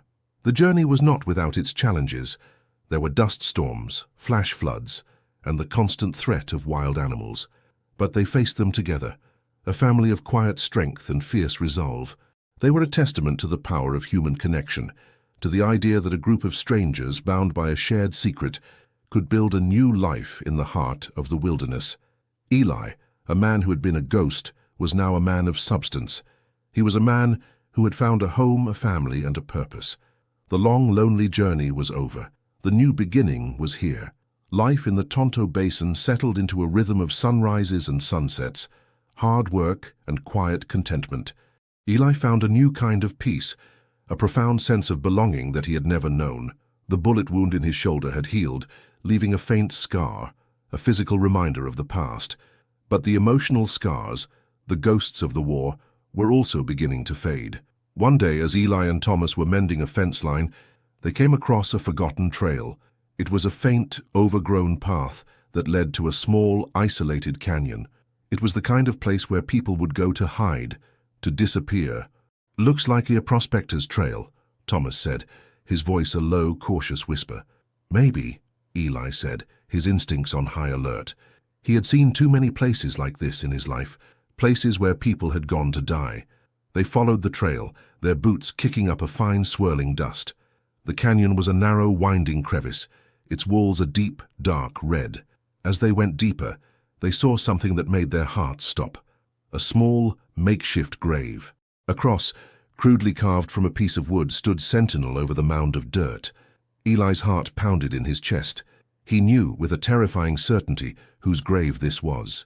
He knelt down, his hand a shaky presence on the cross. The wood was weathered, but the words were still visible. Sarah. Thomas, his face pale with shock, knelt beside him. "She came back," he whispered, his voice filled with a desperate sorrow. "She came back for her husband's inheritance, and she was killed here." Eli felt a familiar wave of guilt and sorrow wash over him. He had found the chest, the diary, the deed. He had believed he had saved the day, but he had not. The price of their new life had been Sarah's. She had died alone, in this forgotten canyon. Her final act a desperate, futile one. Eli and Thomas, two men who had been strangers, were now united in their grief. They had taken on a family, a legacy, and now a burden of a woman's sacrifice. They dug a deeper grave, a proper resting place for the woman who had given her life for her child. They built a new cross, a sturdy, beautiful one, a testament to her courage and her love. They did not tell Martha or Lily about the grave. It was a secret they would keep, a shadow of the past that they would carry alone. They had promised Lily a new life, a life free from fear and sorrow, and they would keep that promise. The past would be a silent, watchful presence, a reminder of the price of their new life. Eli, a man who had been defined by the violence of the war, was now defined by a new kind of burden, the weight of a woman's sacrifice. He had found his purpose in protecting her legacy, in fighting for her child. But he would also carry her memory, a silent, constant reminder of the price of freedom. He was no longer a ghost, but he was a man with a shadow that would follow him for the rest of his life. Life in the Tonto Basin had a way of making you forget the outside world. The days were long, the work was hard, and the nights were quiet and peaceful. But the world had a way of finding you, no matter how far you ran.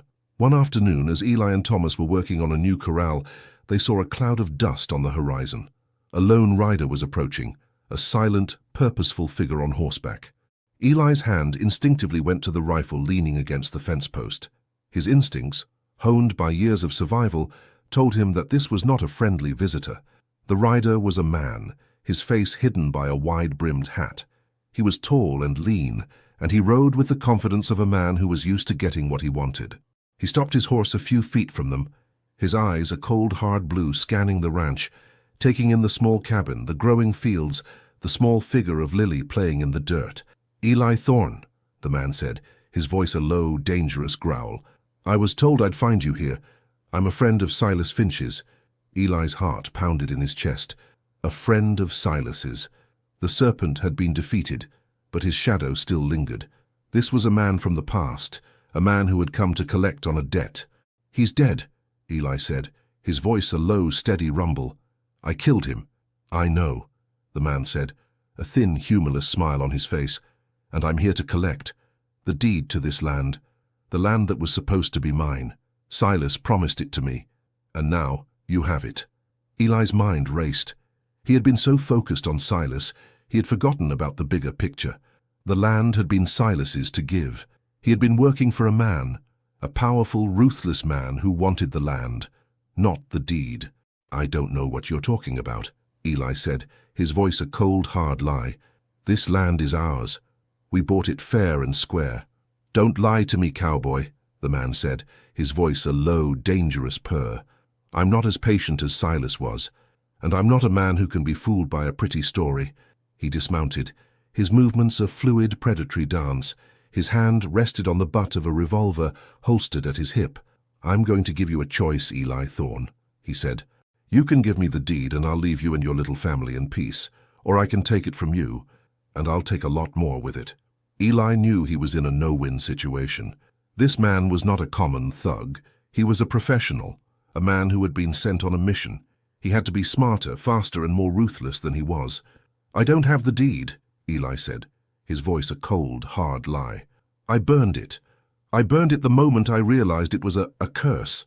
The man's eyes narrowed, a flicker of genuine anger in them. "You're a fool, Eli Thorne," he said. "A damn fool. You should have just given it to me. Now, you've made this personal." He drew his revolver, the click of the hammer a chilling sound in the quiet air. Eli knew this was the end. He was a man with a gun and he was alone. Thomas was too far away to help.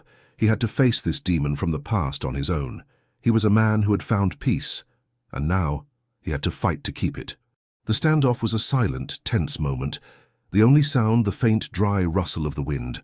The man, whose name Eli would later learn was Maddox, was a ghost from a past Eli had tried to outrun. He was a man who had come to collect on a debt of blood and land. Eli's hand was on the grip of his rifle, his mind a whirlwind of action and strategy. He was a man who had faced death too many times to be afraid of it, but he was afraid for the family he had built, for the life he had found. "You've got a choice to make, cowboy," Maddox said, his voice a low, chilling whisper. "Your life or the deed." "You can have the land," Eli said, his voice firm. "We'll leave. Just let us go." Maddox gave a low, cruel laugh. "That's not how this works, cowboy. You've seen too much. You know too much. You're a loose end, and I'm here to tie it." He raised his revolver, his gaze fixed on Eli's. Eli knew this was the final showdown. He had fought the war, he had fought the serpent, and now he had to fight the man who had sent them both. He was a man of peace, but he was a man who had to fight. Suddenly, a voice, a small, innocent sound, broke through the tension. "Mister?" Lily said, her voice a small, curious whisper.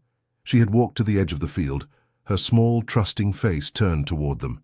"My daddy said you should leave. He said this is our home." Maddox's gaze shifted to the little girl. A flicker of something, a momentary hesitation passed over his face. It was the face of a child, a face of pure, innocent truth, a truth that he, a man of lies and deceit, could not comprehend. It was all Eli needed. He lunged, a sudden, desperate move, tackling Maddox's legs. The surprise attack was enough to knock Maddox off balance, sending his revolver flying. The two men were a whirlwind of fists and fury, a desperate, silent battle for survival. Eli was stronger, his body hardened by years of labor. But Maddox was a fighter, a man who had killed for a living. He was a master of his craft, a cold, calculating machine. Maddox landed a brutal blow to Eli's head, sending a jolt of pain through his skull. Eli retaliated, his fist connecting with Maddox's face, a satisfying crunch of bone and cartilage. They wrestled on the ground, a desperate, brutal dance with death. Eli managed to get the upper hand, pinning Maddox to the ground, his fist raised ready to strike. He looked at the man who had come to destroy his life, and he saw a reflection of his own darkest past. A man who had been defined by violence, who had been made into a monster by a life of killing. "It's over," Eli said, his voice a low, tired whisper. "You've lost. You've lost the war, and you've lost this fight." Maddox's eyes were filled with a cold, desperate pride. He had come so close. He had been so sure. The realization that he had been bested by a simple cowboy, a man who had found peace, was more painful than any physical wound. He gave a final, desperate roar of fury, a last futile attempt to break free. But Eli's strength was not just physical. It was a strength born of a new purpose, a new family, a new life. He was a man who had found his reason to fight, and he would not give up. Suddenly, a shot rang out, a sharp, loud report that echoed through the quiet canyon. Eli and Maddox both froze, their eyes wide with surprise. Thomas stood a few feet away, his rifle in his hands, a plume of smoke rising from the barrel. The bullet had hit Maddox in the chest, a clean, direct hit. He looked at Eli, at Thomas, at the little girl standing in the field, a surprised, almost respectful look on his face. Then he collapsed, his body a silent, motionless heap on the dusty ground. The final ghost from the past was gone. Eli, his body aching, his mind a jumble of pain and relief, looked at Thomas, at the man who had been a stranger, and was now a brother. He looked at Lily, at the little girl who had given him a reason to live, and he knew that the war was finally over. He had won, not by killing but by protecting. He was no longer a man running from his past. He was a man living in his future. The long, brutal journey was finally at an end. The dust settled, and a profound silence fell over the Tonto Basin. The only sounds were the distant call of a hawk and the gentle whisper of the wind. Maddox's body lay still, a final, unmoving testament to the violence that had haunted them. Eli, bruised and battered, looked at Thomas, at the rifle still clutched in his hands, and at the small figure of Lily, who had now run to her father, her face a mixture of fear and relief. "He's gone," Thomas said, his voice a low, shaky whisper. "They're all gone." Eli felt a weight lift from his shoulders, a weight he hadn't even realized he was carrying. It wasn't just Silas or Maddox. It was the entire shadow of a past he had been trying to outrun. The ghost of the war, the ghost of Sarah's death, the ghost of his own loneliness. They were all gone, banished by the simple, powerful act of a man protecting his family. They buried Maddox in a shallow grave, a silent, grim ceremony. There were no words, no prayers, just the quiet understanding that a chapter had been closed. The land, once a place of blood and violence, was now a place of peace and a future built on hard-won trust. Over the next few months, life in the Tonto Basin settled into a new, more profound rhythm. The constant threat was gone, replaced by a quiet, steady peace. Eli's bruises healed, and the ache in his muscles was replaced by a familiar, welcome exhaustion. He and Thomas worked side by side, their bond strengthened by the blood and fear they had shared. They expanded the cabin, built a larger barn, and dug a well that brought forth a steady stream of cold, clear water. Mary, a woman who had seen the worst of humanity, found a new kind of contentment. She was no longer just a saloon owner. She was a member of a family. She taught Lily to read and to write, her strong, calloused hands guiding the small, delicate fingers. She would sit with Martha in the evenings, their shared laughter a quiet melody in the cool desert air. And Eli, a man who had been a ghost, was now a man of substance. He had found a home, a family, and a purpose.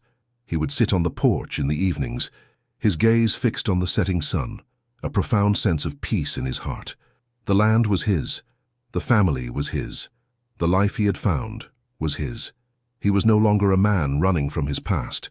He was a man living in his future. The war, the lonely nights, the ghosts of the fallen, they were all a part of him, but they no longer defined him. He had found a new kind of peace, a peace that came not from a lack of conflict, but from a life of purpose. One evening, as he was sitting on the porch, He saw Lily walking toward him, a small worn book clutched in her hands. It was the Bible that had held the deed. She sat on his lap, her small body a warm weight. "Papa," she said, her voice a soft, loving whisper. "Mary told me about the deed. She told me about how you saved us. She told me you're a hero." Eli's heart swelled. He was a man who had killed, a man who had fought, a man who had known a kind of darkness that most people could not imagine. But in the eyes of this little girl, in the heart of this family, he was a hero. "No, little one," he said, his voice a low, gravelly sound. "I'm not a hero. I'm just a man who found a family and a reason to fight." Lily smiled, a sweet, radiant thing. "You're our hero," she said, her voice filled with a profound, innocent love. "You're our home." Eli held her close, a silent tear running down his cheek. He had been a man of war, a man of violence, but in the heart of the Tonto Basin, in the arms of a little girl, he had found his peace. The journey was over. The story was just beginning. The years that followed were a testament to the quiet strength of the family in the Tonto Basin. The small homestead grew into a thriving ranch. The cabin became a larger, sturdier home. The fields, once barren, were now green with corn and alfalfa. The ranch was a sanctuary, a place of hard work and quiet happiness. Eli was no longer a ghost. He was the patriarch of a family he had chosen. His days were filled with the rhythm of ranch life, mending fences, tending to the livestock, and working the fields alongside Thomas. Their partnership was a thing of unspoken words and shared understanding. Two men who had been strangers, now bound by a profound bond. Mary, a woman who had once navigated the treacherous world of saloons, now managed the household with an easy grace. She was a mother to Lily, a wife to Thomas, a partner to Eli. She had a quiet strength that was the bedrock of the family, a woman who had traded a life of chaos for a life of purpose. And Lily, the heart of it all, was growing into a beautiful young woman. Her red hair, a bright splash of color against the desert sun, was a constant reminder of the past that had brought them together. She was smart, kind, and fiercely independent, a perfect blend of her mother's spirit and her father's quiet strength. One evening, as they were sitting on the porch, watching the stars come out, Eli and Thomas were talking about the future. "We need more land," Thomas said, his voice filled with a quiet ambition. "The ranch is doing well, but we need more room for the cattle." Eli nodded, his gaze fixed on the horizon. He had found his peace, but he knew the world was still out there, with its dangers and its opportunities. "There's a plot of land for sale a few days' ride from here," Thomas said. "It's good land with a spring. It would be a perfect place to expand." "We should go," Eli said, a flicker of the old fire in his eyes. He had been a man of action, a man of adventure. The quiet life had been a balm, but he was ready for a new challenge. He was a man of peace, but he was also a man who was ready to fight for his family's future. They began to plan the journey, a simple, straightforward trip. They would ride to the nearby town, buy the land, and return. It was a simple plan, but Eli's instincts, honed by years of survival, told him to be careful. They had been in a state of peace for so long, he had almost forgotten the dangers of the outside world. He was a man who had learned the hard way that a buried secret always finds its way to the surface. Mary, her face a mask of concern, watched them as they prepared for the journey. "Be careful, Eli," she said, her voice a low, worried whisper. "The world is a dangerous place. You've been gone from it for so long you might have forgotten." "I haven't forgotten, Mary," Eli said, a faint, tired smile on his face. "I've just learned to live with it. We'll be fine. We're a family now. We'll face whatever comes our way." He rode off with Thomas the next morning, leaving the peaceful sanctuary of the ranch behind. He was a man of peace, but he was a man who knew how to fight. The quiet life had been a blessing, but he was a man who was ready for a new chapter. He was ready to face the world again. He was ready to fight for his family's future. The town of Flagstaff was a bustling, chaotic world, a stark contrast to the quiet solitude of the Tonto Basin. It was a world of noise, of people, of commerce. Eli, a man who had grown accustomed to the silence of the desert, felt a sense of disorientation. He was a ghost in this world, a relic from a time that was long gone.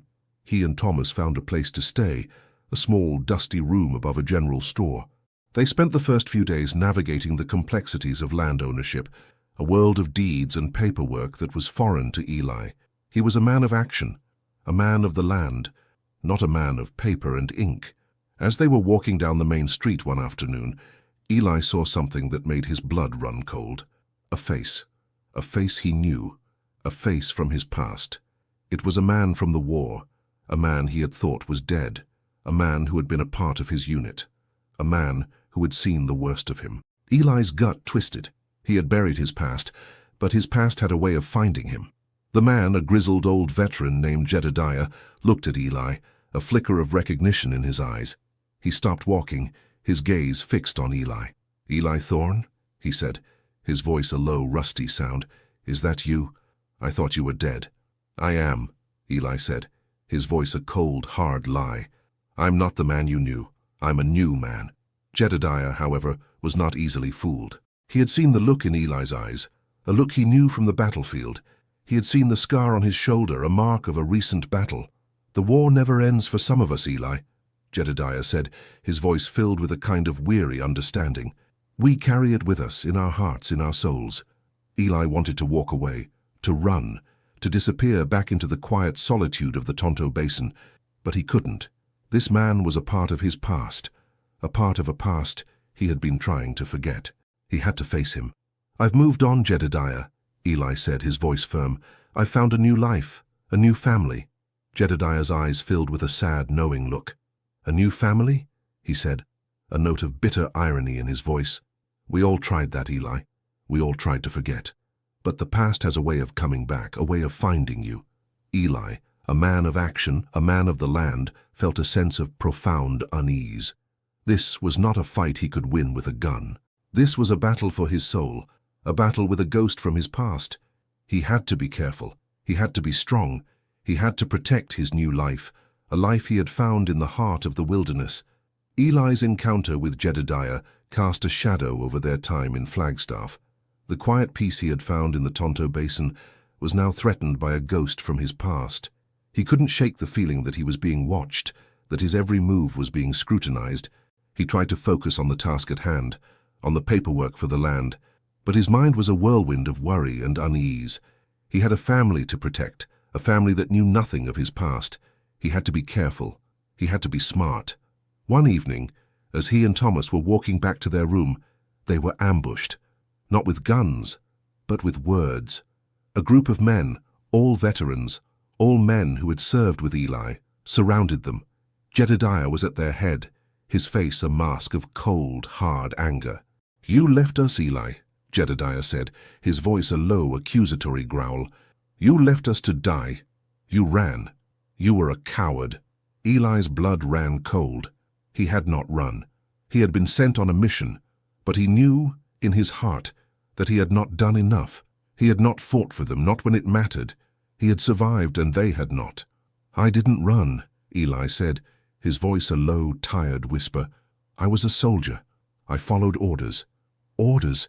Jedediah's laugh was a cold, bitter sound. "We were all just pawns, Eli. Pawns in a war that had no meaning. You knew that, but you ran, you left us behind." Thomas, a man who had only known the quiet life, watched the scene unfold with a sense of profound confusion. He had seen Eli as a hero, a man who had saved his family.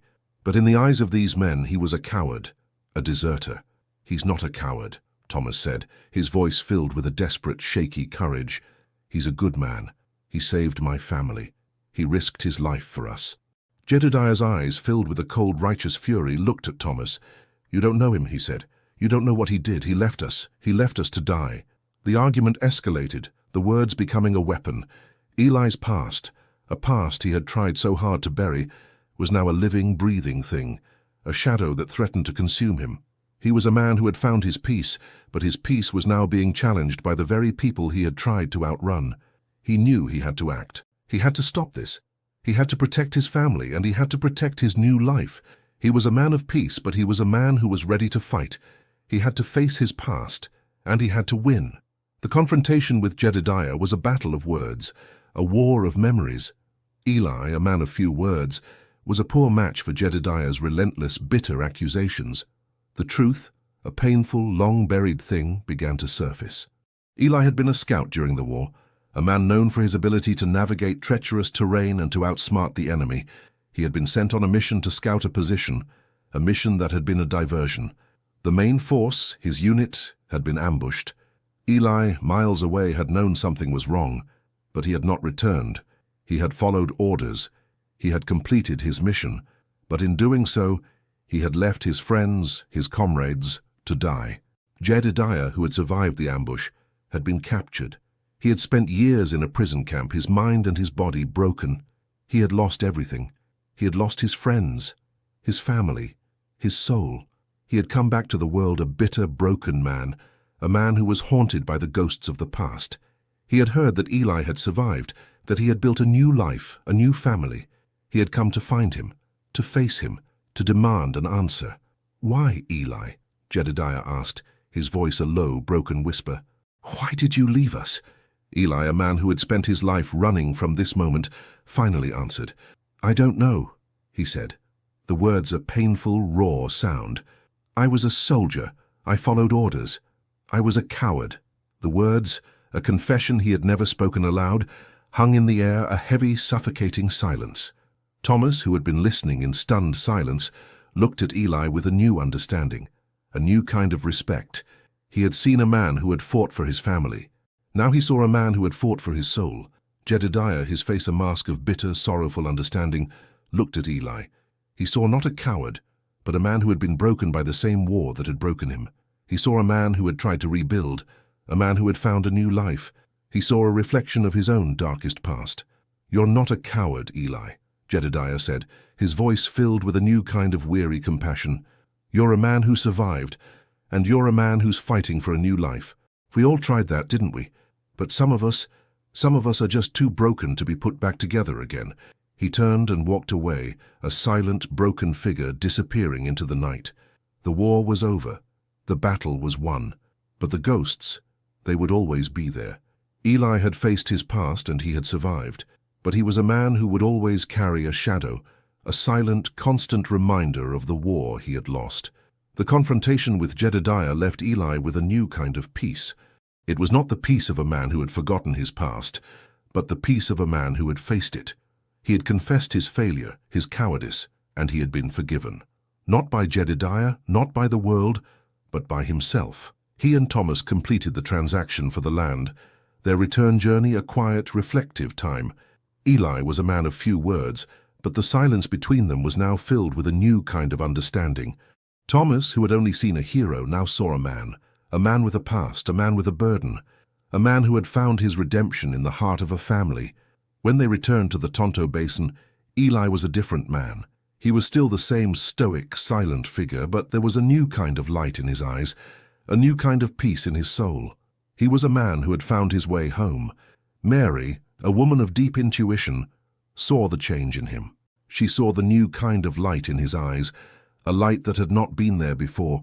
She did not ask him what had happened. She just held his hand, a silent, comforting presence. "You've found it, haven't you?" she asked, her voice a low, soft whisper. "The peace you've been looking for." "I have," Eli said, a faint, tired smile on his face. "I've faced a ghost, and I've won." The years that followed were a testament to the power of forgiveness and the strength of a found family. The ranch grew, the family prospered, and the ghosts of the past were finally laid to rest. Eli was a man who had been defined by the violence of the past, but he was now a man who was defined by the peace of the present. He was a man who had found his purpose in a life of hard work, of quiet love, of a family he had chosen. One evening, as he was sitting on the porch watching the stars come out, he saw Lily walking toward him, a woman now, her red hair a bright, fiery cascade against the dark of the night. "Papa," she said, her voice a soft, loving sound, "I'm going to get married." Eli's heart ached with a sudden, profound sadness. His little girl, the one he had protected, the one he had fought for, was leaving. But the sadness was mixed with a deep, abiding joy. He had given her a life of love and peace, a life she deserved. "He's a good man," Eli said, his voice a low, gravelly sound. "He'll be good to you." Lily smiled, a sweet, radiant thing. "He's just like you, Papa," she said. "He's a good man. He's a man who would fight for his family." Eli held her close, a silent tear running down his cheek. He was a man who had been a ghost, a man who had been defined by death. But in the arms of his daughter, in the heart of his family, he had found his life. He was a man who had found his peace. The wedding was a small, quiet affair, held in the heart of the Tonto Basin. It was a celebration of a new generation, a celebration of a new life. Lily, a beautiful young woman, was a vision in a simple white dress, her red hair a bright, fiery beacon against the blue of the sky. The man she was marrying, a kind, gentle man named James, was a perfect match for her. He was a man of peace, a man of the land, a man who loved her fiercely. Eli, a man who had been a warrior, was now a father, a man who was giving his daughter away. He stood with Thomas and Mary, his face a mask of stoic pride and a profound, silent joy. He had fought for this moment, for this life. He had fought the war, he had fought the serpent, and he had won. The ceremony was simple and beautiful, a testament to the power of love and the strength of a found family. Lily and James exchanged their vows, their voices a soft, loving promise in the quiet air. The family, a patchwork of souls, was now a new, stronger fabric. As the sun set, casting a golden light over the ranch, Eli sat with Thomas and Mary on the porch, their hearts filled with a quiet contentment. "She's a good girl," Thomas said, his voice a low, weary sound. "She's a testament to all we've done." "She is," Eli said, a faint, tired smile on his face. "She's a testament to the power of a mother's love and a family's hope." Mary, her eyes filled with a new kind of peace, looked at Eli. "You gave her that hope, Eli," she said, her voice a soft, knowing whisper. "You gave her a future. You're a good man." Eli, a man who had been a ghost, a man who had been defined by death, was now a man who was defined by life. He was a man who had found his purpose, his home, and his family. The journey was over, but the story, a story of love, of sacrifice, and of a new generation, was just beginning. The years that followed were a testament to the enduring legacy of Sarah's treasure. It was not the gold, not the deed, but the family that had been forged in the crucible of her sacrifice. The ranch, once a small isolated homestead, was now a thriving community. Lily and James had a son, a bright-eyed boy with a shock of red hair, a physical reminder of the past. Eli, now a grandfather, was a man of quiet wisdom. He would sit with his grandson, his face etched with the lines of a life well lived, and he would tell him stories, not of the war, not of the violence, but of the kindness of a woman named Sarah, of the love of a family and of the power of a found home. He would tell him the story of the wooden chest, of the diary, of the journey that had brought them together. He would tell him that the greatest treasure in the world was not gold or land, but the people you love. The family, a living testament to Sarah's sacrifice, was her true legacy. She had given her life for her daughter, and in doing so, she had given them all a new life, a new purpose. One evening, as he was sitting on the porch, his grandson on his lap, Eli felt a sense of profound peace. He had been a man who had been defined by a war, by a past he had tried to outrun. But he was now a man who was defined by a future he had helped to build. "Papa," his grandson said, his small voice filled with a curious wonder, "tell me about the cowboy who found the treasure. Tell me about the buried secret." Eli smiled, a faint, tired thing. He held his grandson close, his hand a gentle presence on the small, warm body. The buried secret was no longer a secret. It was a story of a woman's love, a story of a man's redemption, a story of a family's hope. "The cowboy," Eli began, his voice a low, gravelly sound. "He found a treasure, but it wasn't the kind you could hold in your hands. It was a secret that would change his life forever." Eli Thorne lived a long, full life. He saw his grandson grow into a man who was a perfect blend of his own quiet strength and his father's gentle kindness. He saw the ranch prosper, a thriving community of family and friends. He saw a world that was changing, a world that was moving on. He had been a man of violence, a man of war, a man who had carried the ghosts of the past. But he was now a man of peace, a man of love, a man who was surrounded by the living. One evening, as he was sitting on the porch, the sun a final golden blaze on the horizon, he felt a sense of profound peace. He was an old man now, his body weary, his mind a quiet, reflective place. He had lived a life of struggle and sacrifice, but he had also lived a life of love and redemption. He was a man who had found his way home. He was a man who had found his peace. He was a man who had found his life in the heart of a found family. He closed his eyes, a faint, tired smile on his face. The sun set, The stars came out, and Eli Thorne, the cowboy who had found a buried secret, was finally at rest. He had lived a long, full life, a life that was a testament to the power of love, of sacrifice, and of a man's redemption. The story of a buried secret was now a story of a life lived, a life well lived, a life that was a testament to the power of a new beginning. Years passed, and the Tonto Basin became more than just a home. It was a testament to a life rebuilt. The small homestead Eli had helped found was now a thriving, sprawling ranch, a place of industry and peace. Eli, now a weathered, gray-haired man, moved with a quiet, practiced grace, his body a map of a life well lived. He was no longer a man defined by his scars, but by the love that surrounded him. Lily's children and their children ran through the fields, their laughter a constant, joyful melody. He was surrounded by a living, breathing legacy, a testament to the sacrifice of a woman he had never known. One quiet afternoon, as a gentle rain fell, Eli found himself thinking about the past. Not the war, not the violence, but the beginning. He thought of the dusty canyon, the crumbling church, the wooden chest. He thought of Sarah, a woman whose brief, tragic life had set in motion the chain of events that had led him to this life of peace and love. He felt an ache of longing, a need to return to the place where it all began, to say a final goodbye.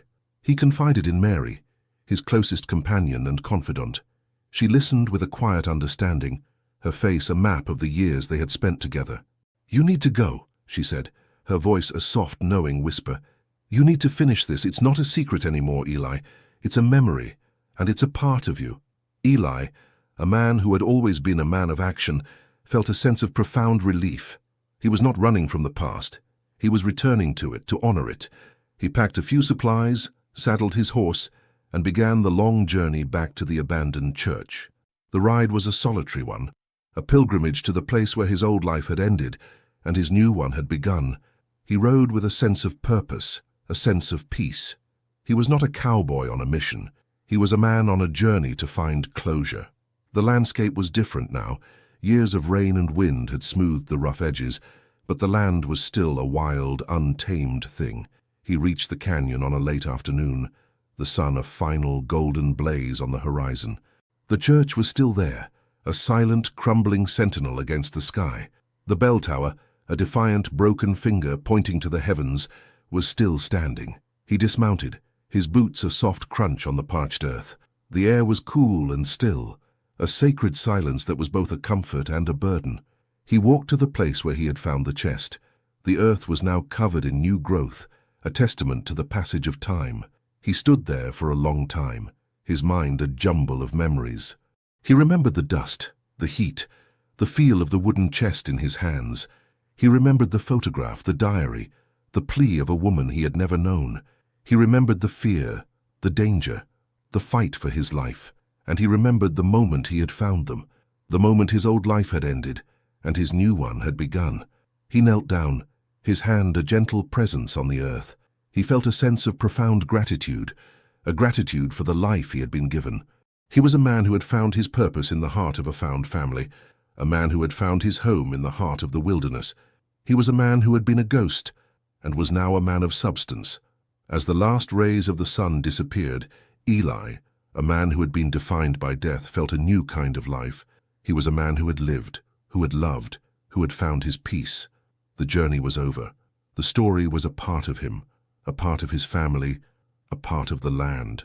He was a man who had lived a life well lived, a life that was a testament to the power of a single buried secret. He had come to the beginning to find his end, and he had found it, in the silence of peace, in the heart of the land. The years that followed Eli's return were imbued with a quiet grace, a sense of a story complete. He had faced his past, not just the violence, but the profound human connection that had started it all. The pilgrimage to the old church was his final act of laying a ghost to rest, and he carried that peace with him, a quiet warmth that emanated from his very being. The ranch flourished under his watchful, experienced eye.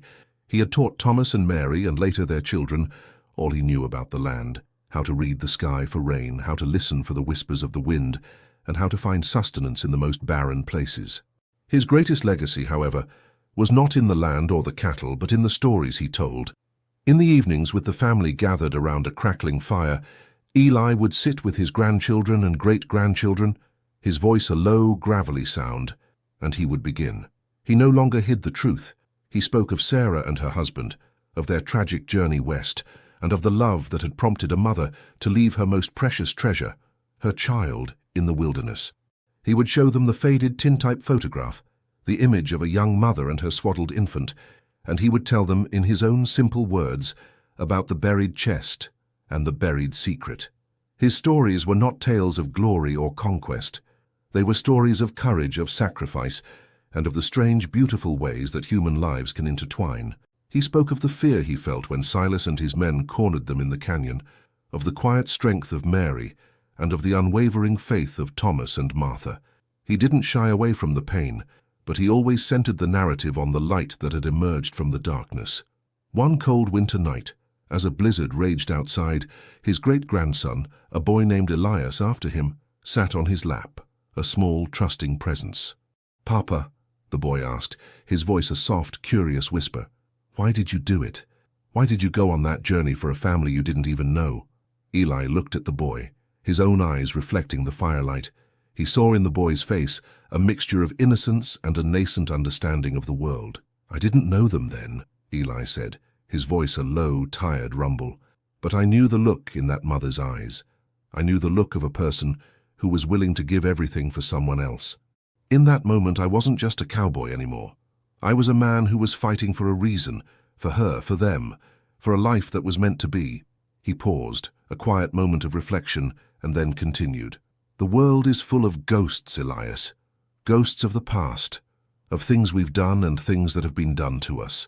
But the greatest treasure isn't in burying those ghosts.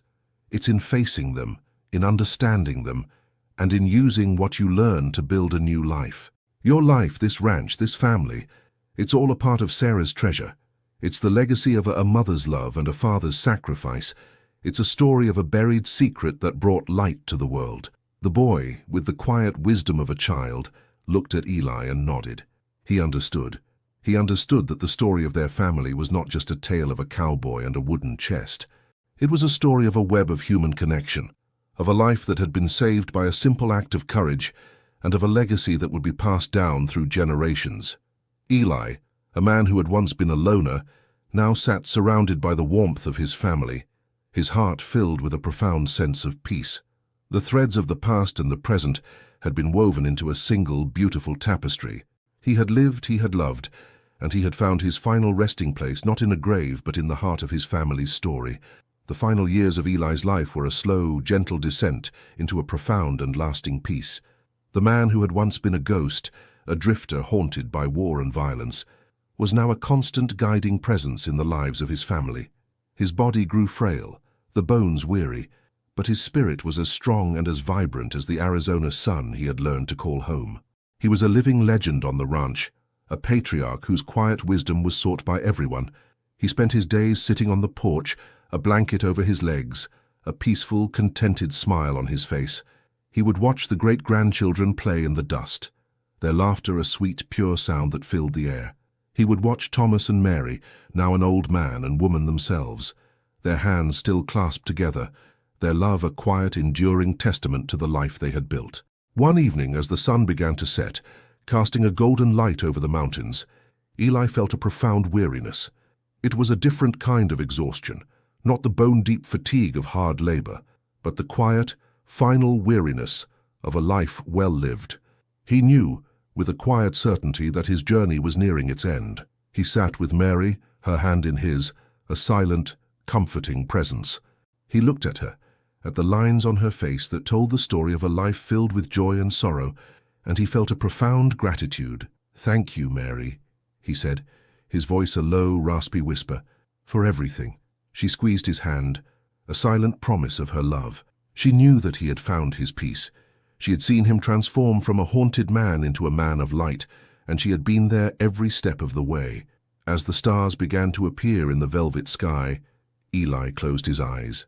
He saw the old church, the dusty canyon, the wooden chest. He saw the photograph of Sarah and her baby, their faces filled with a desperate hope. He saw Silas, a cold, predatory shadow, and he saw his own younger self, a man running from his past. He saw Thomas and Mary, their faces etched with fear and hope. He saw Lily, a small, trusting presence, a beacon of a new life. He saw it all, a beautiful, painful, profound tapestry of a life that had been saved by a buried secret. He felt a gentle tug, a quiet pull, and he knew it was time. He was not afraid. He had faced death too many times to be afraid of it.